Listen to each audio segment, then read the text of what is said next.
زانا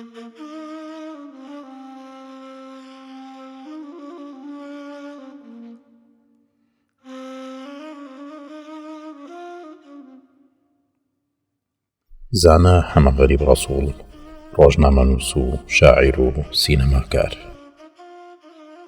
زانا حەمەغەریب لە یەکی ساڵی 1975 لە شارۆچکەی پێنجوێن لە خانەوادەیەکی دڵسۆز و نیشتیمان پەروەر چاوی بە دنیا هەڵهێناوە و لەو پێناوەدا برایەکی گەیشتووە بە کاروانی سەربەرزی شەهیدان. قۆناغەکانی خوێندنی تا ئاستی ئامادەیی لە کۆمەڵگەی نسر و شاری سلێمانی بەسەرکەوتووی تەواو کردووە. دواتر لە کۆلێجی یاسا لە زانکۆی کۆیا وەردەگیرێت، بەڵام بەهۆی بارودۆخی تایبەتی خۆیەوە نەیتوانیوە درێژە بە خوێندن بدات. لە ساڵی 1998 ژیانی هاوسەرگیری پێک دەهێنێت و بەرهەمی ئەو هاوسەرگیریەش 4 منداڵە. زانا حەمەغەریب یەکێک بوو لەو ڕۆژنامەنووسە ورد و بەسەلیقانەی توانی بووی لە ڕێگەی قەڵەم و ڕیکۆردەرەکەیەوە دەنگی تاچی کوردی بگەیەنێتە ئەو جێگە و پێگایانەی کە پێویست بوو پێی بگات. جگە لە زمانی کوردی بە هەردوو زاراوەکەیەوە 4 زمانی تریشی زانیوە و زانینی ئەو زمانانەشی خۆستۆتەوە تاوەکو بتوانێت خزمەتی زیاتری بواری ڕۆژنامەگەری کوردی و نەتەوەکەی پێ بکات و هاندەرێکی باشیش بووە کە بتوانێت بەهۆیەوە لەسەر ئاستی هەر 4 پارچەی کوردستان خاوەن دەنگێکی دیار و ناسراو بێت. زانا کە زیاتر لە چارەکە سەدەیەک کاری ڕۆژنامەوانی کردووە، هەریەکە لە میدیاکانی گۆڤاری کریف، گۆڤاری وەڵاپرێس، گۆڤاری کەپر، هاوڵاتی، ئاوێنە، ئاسۆ، میدیا، دەستور، ژیان، کوردستانی نوێ، سینەژن کە پاشکۆی ڕۆژنامەی ژیانەوەیە و چەندین ناوەندی تر بەشێک بوون لە وێزگەکانی کارکردنی و لە پاڵ ئەوەشدا چەندین شعری نووسیوە و لەلایەن هونەرمەندانەوە بەکارهێنراون. لەگەڵ هەموو ئەمانش ماوەی چەندین ساڵ سەدان ئەڵقەی لە بەرنامەیەکی ڕادیۆیی هەمەڕەنگی هونەری و تەرفیهی ئامادە و پێشکەش کردووە بە ناوی بەرنامەی هەڵەکۆک. هاوکات یەکێک بوو لە سینەماکارە دیارەکانی کوردستان و جگە لەوەی کاری دەرهێنانی بۆ فیلم کردووە،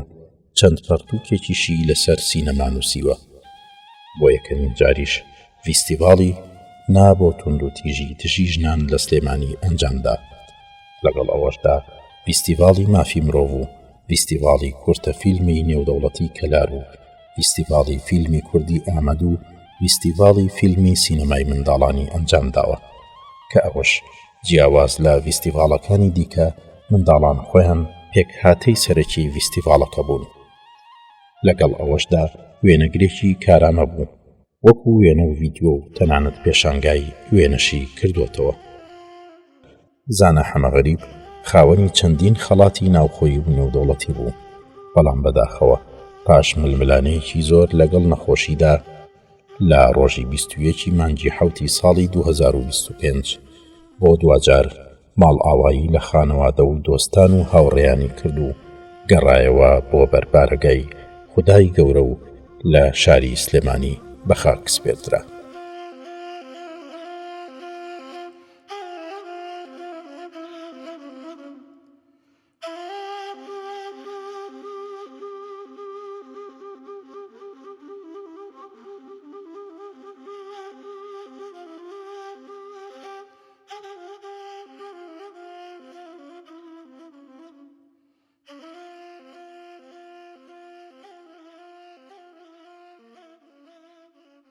زۆر بەداخەوە بۆ لە دەستدانی کاکە زانای هونەرمەند، کاکە زانای مرۆڤ. کاکە زانا مرۆڤێکی مرۆڤ دۆست بۆ، هونەرمەندێکی دڵسۆز و بەسەلیقە بوو. کاکە زانا زۆری لە هەک بەدا بوو. کاکە زانا زۆر بەزووی بەجێی هێشتین. بەداخم کە قسە لە سەرێکێک لە هاوڕە خۆشەویستەکانەکەم کە ئێستا کۆچی دوایی کردو لە ژیاندا نەماوە کە ئەویش کاکەزانە هەمە غەریبە. هەڵبەت ناسینی من بۆ کاکزانە مێژوێکی دوور و درێژی هەیە ئەگەڕێتەوە بۆ 35 ساڵ و زیاتریش لەو سەردەمەی کە خوێندکاری قۆناغی ئامادەیی بووین. کاکزانە هەر لەگەڵ بینینی لە ڕاستیدا هەست دەکرد کە ئەمە کەسێکی پرچالاک و پڕوزەیە و پڕ و ورەیشە و هەموو کات کەسێک بوو دەم بە پێکەنین بوو دەم بە خەندە بوو و خۆشەویست بوو لە نێوان هاوڕەکانیدا. ڕاستیژی مەرف بخواسە قاڵا هەنێک کەسا بکە دەبێ پێوی خۆ بە تایبەت هەلبژێرە کێکی زانە جوان کەسان بوو کەسێکی وڵاتپارێز کەسێکی دڵپاک کەسێکی بێژن ji بۆ وڵاتی خۆ ji بۆ دۆزا خۆ heta gêliya dawî ya jiyana xwe jî tê ku şerekî mezin bû. Yani gelekî zanat qada sînemayê de jî qada çapemeniyê de jî xebatên gelekî girîng kirin di jiyana xwe de. Çiley hawrê ezîzim zana kە کاتی خۆی لە بواری ئیشی سینەمایی و کللتوریە کارێکی زۆرمان کردووە. لە سەرەتایە من کاتی بەڕێوەبەری گشتی ڕۆشنبیری سلێمانی بووم یەکەمین جار هاتە لام دانیشتین بە یەکەوەی ئەکەمین ناسینم لەگەڵیا پرۆژەیەکی پێبوو بەڕاستی پرۆژەکەی زۆر بەدڵم بووانە. بەداخەوەکە لە بۆنەیەکی خەمناکە ئەمڕۆ قسە لەسەر کۆچی دوایی یەکێک لە برا و هاوڕێ ئازیزەکانم کاکەزانە ئەەکەم. طبعاً خۆی گەورە سەبووری هەموو لایەک بدات سەبووری دۆستان و خانەوادە و ئازیزانی کاکەزانە بدا. دیارە کۆچی دوای کاکەزانە بەڕاستی کەلێنێکی گەورە بوو بە تایبەت بۆ من بۆ دواتر بۆ ڕۆژنامەگەری کوردی و بۆ سینەمای کوردی. لە دەستدانی کاکەزانە هەمومانی خەفەتبار کرد. کەسێک بوو تا ئەستێکی زۆر کەسێکی چالاک لە بواری ڕۆژنامەنووسیە. کاکەزانە کە کەس و خزم و پێشمەرگە و ڕاگەیاندکار و سینەماکار و هونەرمەندێکی بەڕاستی ئەچەند لە سەرەتای لاوێتیە بوو لە ڕووی تەمەن و ئیشکردنی سینەماکاری ئەوانە بەڵام داهاتوویەکی باشی لێ چاوەڕێ ئەکرا بەداخەوە ئەوە ئەهێڵمەوە بۆ برادرانی کە خۆیان کاریان لەگەڵ کردووە لەو بوارە. من دسەریدە ji bo ku di çilrojiya wefata Kekzana Hemada ez nelgel we me bi rastî jî gelek xemgînim. Destpêkê de ji bo malbata wî, zarokên wî û birayê wî sebrê dixwazim. Ji bo hemû beşdaran û hezkiriyên wî jî silav û rêzê xwe pêşkeş dikim. Wek derhênerekî Bakurê Kurdistanê dibêjim, hezar car minnetdarim ji bo ked û emeka Kekzana ya li ser çand, huner, kelepûr û sînemaya Kurdî. کاکەزانە زۆر دڵسۆزی هۆنەر بوو و لە هۆنەریش بۆ هۆنەری سینەما بەشداری چەندین فستیڤاڵی سینەمایی کردووە. لە هەمان کاتدا سەرپەرشتی فستیڤاڵەکانیشی کردووە. دەتوانم بڵێم کاکەزانە یەکەم کەس بوو یاخود یەکەم کەسە کە فستیڤاڵێکی بۆ مناڵان ئامادە کردبوو، فستیڤاڵی سینەمای مناڵان کە بەڕاستی ڕۆڵێکی زۆر باشی بینی و دەنگدانەوەیەکی باشی هەبوو. کوردستانیانە بیریە کردەوە، کوردستانیانە ئیشی دەکرد و پەیوەندیەکی زۆر باشی هەبوو لەگەڵ هەموو هونەرمەندان هەر چوار پارچەی کوردستان. لە سەرەتای ڕاپەڕینی خەڵکی کوردستاندا لە قۆناغی ئامادەیە لە ئامادەیەکی خۆمانەکە و کات ئامادەی شەمێرانی پێوترا لە کۆمەلگای زۆرملەی نەسر تیپێکی شانۆیمان دامەزران بە ناوی تیپی شانۆی شەمێرانەوە. دوو کارمان کرد، هەر دوو مانگ و چەند ڕۆژێک دوای راپەڕینی کۆمەڵانی خەڵکی کوردستاندا کارێکی شانۆییمان کرد بە ناوی مشاغبە کە لە نووسینی مامۆستا عومەر عەلیەمین بوو و دەرهێنانی هاوڕێم کاک سۆران حوسێن بوو و من و زانایش یەکێک بووین لەگەڵ کۆمەڵە هاوڕێترا لە نمایشکارانی ئەو شانۆگەریە واتە مێژووی کاکەزانە لە بواری هوەری سینەما و شانۆ و بگرە نووسینی شا دەگەڕێتەوە بۆ سەرەتای راپەڕینی کۆمەڵانی خەڵکی کوردستان کە نزیکی 35 ساڵ پێش ئێستاەکە لە ساڵی 2003 کورتەفلیمێکمان بە ناوی بەڵێن لە پێنجوێن وێنەگرتنی کاری وێنەگرتنی بۆ کراوە لە سیناریۆ دەرهێنانی کاکەزانا بوو و ئەم کارە لەلایەن ئەندامانی تیپی نواندین پێنجوێنەوە کاری نواندنی بۆ کرا و بە هاوبەشی گروپی سینەمای ڕۆژ کە کاکەزانا بە خۆی لەوێ کاری دەکرد دواتر هەر لە ساڵی 2003 کورتەفلیمێکی کەمان هەبوو بە ناوی پێڵاو کە ئەمەش هەر لە پێنجوێن کاری وێنەگرتنی بۆ کراوە بە هەمان شێوە نمایشکارانی ئەو کوفلیمە بریتیمون لە ئەندامانی تیپی نواندنی پێنجوێن ئەم دووکارە لە ساڵی 2003 کرا لە ساڵی 2004 کورتەفلیمێکی ترکرا بە ناوی ڕێگایەک بۆ هەر سێکارەکە نووسین و سیناریۆ و دەرهێنانی لەلایەن کاکە زانای ڕەحمەتیەوە بوو و ئەم کارانە لە ڕاستیدا یەکێکیان بۆ فێستیڤاڵێکی کورتەفلیم بوو لە شاری بەغدا دوو کورتەفلیمیکەیان یەکێکیان پێم وابێت بۆ فێستیڤاڵێک بوو لە وڵاتی یۆناان و یەکێکیان بۆ فێستیڤاڵێکی کە بوو لە وڵاتی ئیتالیا و ئەوەی کە من پێم خۆشە لە کۆتاییە باسی کەم لە ڕاستیدا یەکێک لە سیفاتە هەرە جوانەکانی کاکەزانە بۆ یەک لەحزە من تووڕەبوونم لێ نەبینیوە بە پێچەوانەوە هەموو کات لێو بە خەندە بووە دەم بە پێکەنین بۆ لەگەڵ هاوڕەکانیە جیکیکو من کێکێ زانە ناسکرێ حتا هەفتێکی بەرێک و ژیانە خۆش دەست بدەژی پشتگیریەکە گەلێکی خورد من هیست کرد هەر دەم دخواست ئالیکاریان بکە ئالیکاریە سینەمای کورد بە تایبەتیژی پشتگیری بدە خەباتی ژنان قادا سینەمایەدا تایبەتی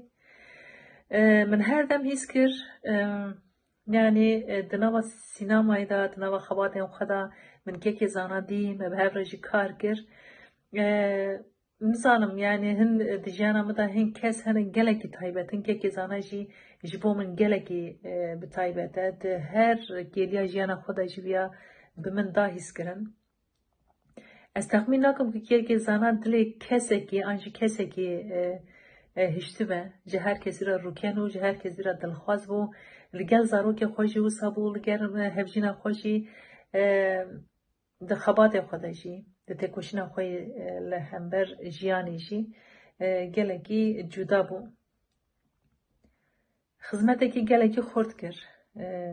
ji bo sînemaya Kurdî bawer nakim ku kêkê zana hêdî wek fîzîkî vê cîhanê tune be belkî wek fîzîkî ne li ba me be lê wê her dem di dilê me de be her dem ku min xebatek meşand ez ê bi piştgiriya kêkê zana bimeşînim yani berê ku heftekî berê bi jiyana xwe bide jî piştgiriyekê mezin da min yani her xebatekî me li Başûrê Kurdistanê çî bû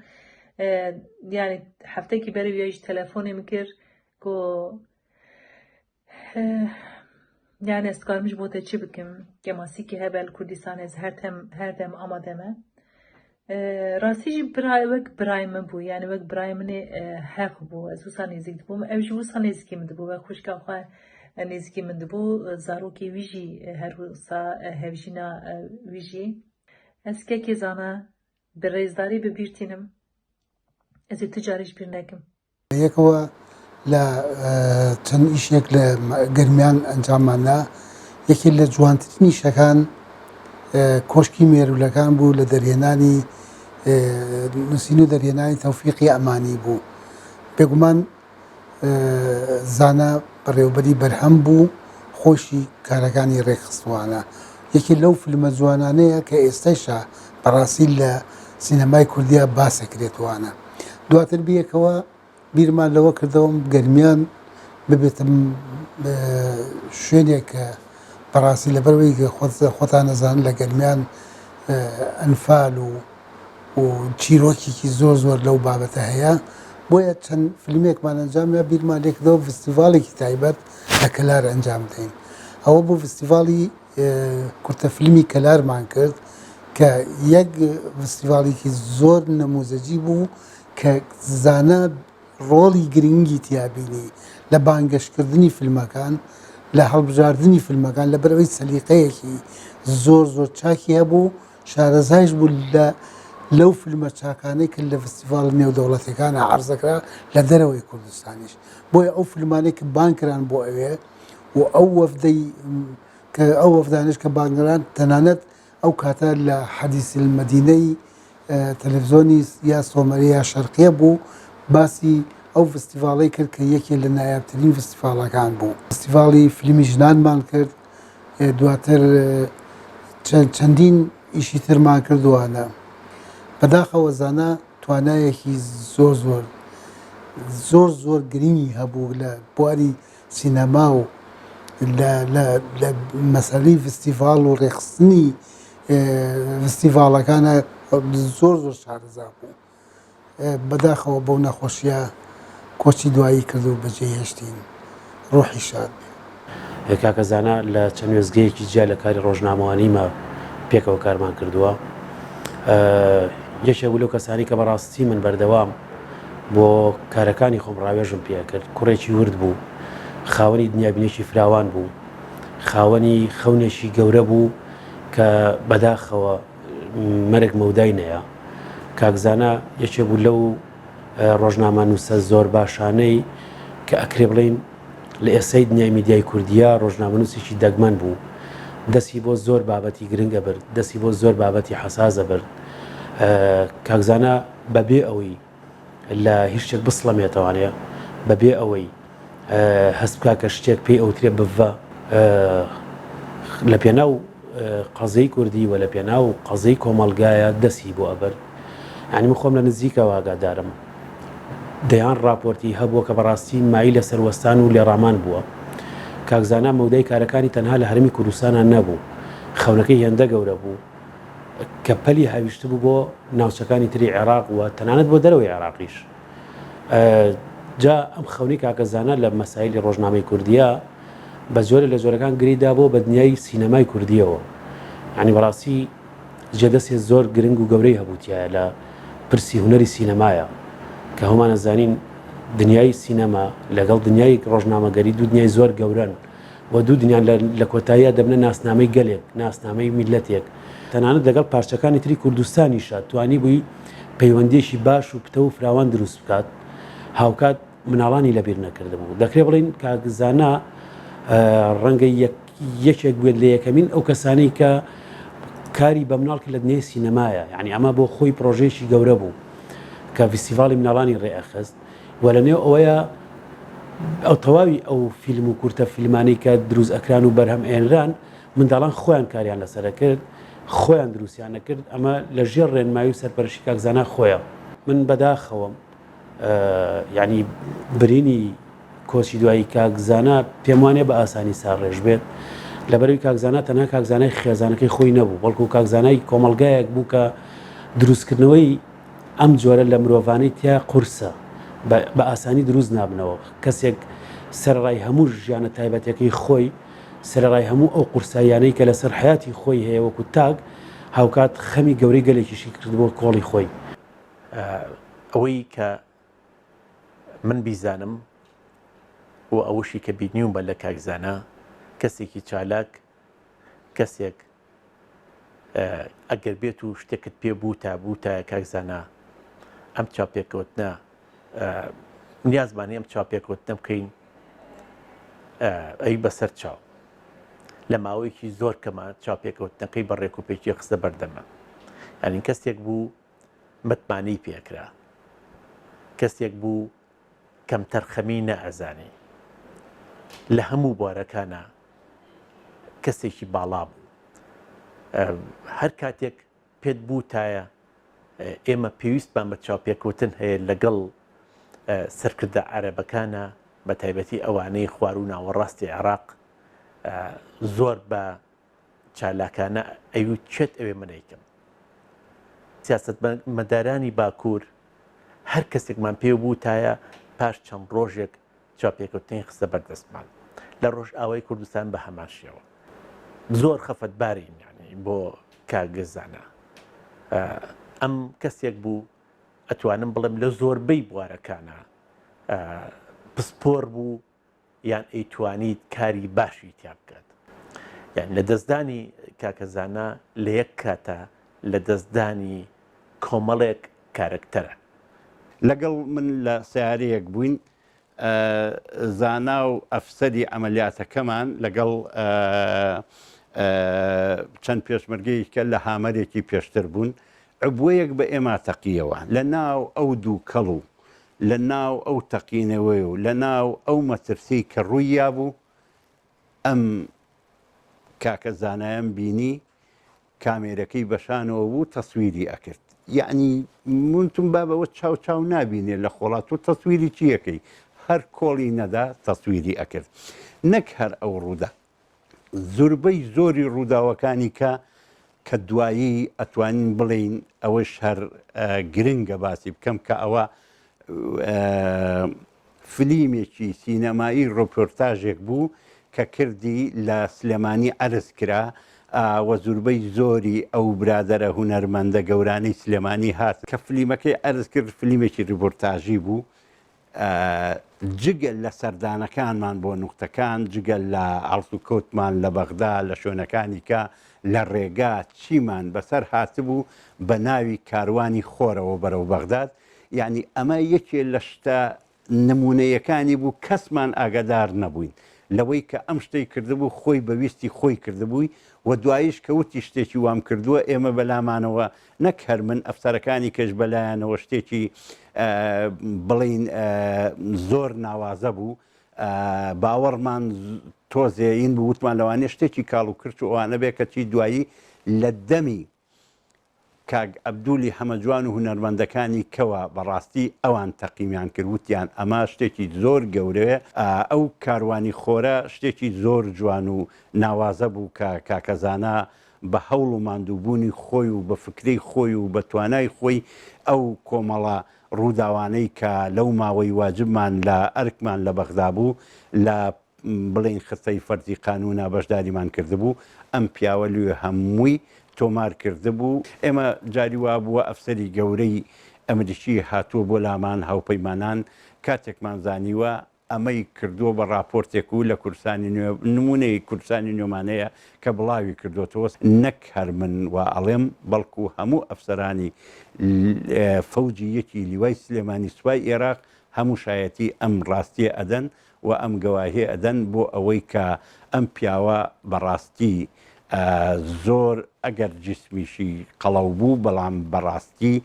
زۆر جوڵا و لە هەموو کاتێکە ئامادەیی هەبوو بۆ ئەوەی کە بۆ ڕوبەڕووبوونەوە بێ یا بۆ هەر شتێک بێ کە بتوانێت خولیای ئەوە بوو بەڕاستی تەسویری ئەو شتانەکە ئامادەیی مردنی تیا بوو بۆ ئەوەی کە وێنەیەک بگرێ یا کارێک بکە هاوشان لەگەڵ هەواڵە پێشمەرکانی و زیاتر تەوجیهان ئەدایەکە لەسەر کارەکەی بەردەوام بێ و بگرە کاری باشتریش بکە بەس زیاد لەوەی ئەوەی کە ئەوان پیانەوت ئەو کارە ئەکرد چونکە خۆی خولیای ئەوەی هەبوو وە پەیوەندێکی باشی هەبوو لەگەڵیان بە بەردەوامی وەکو پێشتریش باسم کرد لە ڕێگای ئەو پەیوەندیانەوە وای کرد کە سایتێکیان لێوەربگرێ و پەیجێکمان بۆ بکەنەوە لەسەر حسابی خۆیان و ئەو فکرەی کە لە قەمەر سەنائیەوە ئێمە بتوانین ئەنتەرنێتی خۆمان دابینکەین ئەوەش هەر لە ڕێگای ئەو پەیوەندەی ئەوە بوو لەگەڵ هاوپەیمانان بە تایبەتی ئەمریکیەکان بەگشتی جگە لەوەش ئەم پیاوە بۆ خۆی برای شەییدە و لە 91 برایەکی شەید بووە بێ لەوەش ئیتر خێزانێک و بنەماڵەیەکی تێکۆشەر و بنەماڵەیەکی کورتپەروەر بوون و بۆ خۆشی لە خۆشەویستی ئەوە و لە خۆشەویستی کارەکەیەوە هەم پێشمەرگایەتی و هونەرەکەی بە یەکەوە بەستبووەوە ئیژی سینەمایا کوردی دەرهێنەرێکی بێ هەمپاوەندا کرد سینەمایا کوردی ستێرکەکە خواوەندا کرد ئەم گەلێک خەمگینن بەڕاستیژی ئەم گەلێک خەمگینن نەتەنێ لە باشووری کوردستانی کورد خەمگینن li Bakurê Kurdistanê jî kek zana navekî ew qas hêja li dû xwe hiştiye ku nayê gotin. Demekî dirêj e, belkî nêzîkî 17-18 sal e ez û kek zana hevdinasin û em li gel hevdû kar û xebatan dikin. Min hetanî îro yek carekî bi tenê jî sah nekiriye ku di derbarê kek zana da yek peyvekî bi tenê jî nebaşî hatibe axaftin. Min ji tu kesekî ne li Bakur ne li Başûr di derbarê kek zana da yek peyvekî bi tenê jî bi nebaşî min sah nekiriye. Ev tê wê wateyê ku kek zana navekî hêja bi qedir li dû xwe hiştiye. Hezar rehmet li giyanê te be kek zana. Ew alaya sînemaya Kurdî ku tabû destê xwe û bilind kiribû, îro ew ê biçe lûtkeya herî jor. Bira dilê te şad be û bi dilrehetî razê kek zana. Ew heval û hogirên ku keda tel ser wan e. Ew şagirtên ku te wan perwerde kiriye û bi sekna xwe dilxweşiyê daye wan, cesaretê daye wan, ew ê wê alaya te bilind bikin. Ew ê sînemaya Kurdî biçe lûtkeya herî jor. Ev e sozê ciwanên ku te li dû xwe hiştiye. Hezar car em minnetdarê kedû emeka te ne kek zana. Rihet razê li gorê, rihet razê li wê axa pîroz. Bila cihê te bihişta baqî be.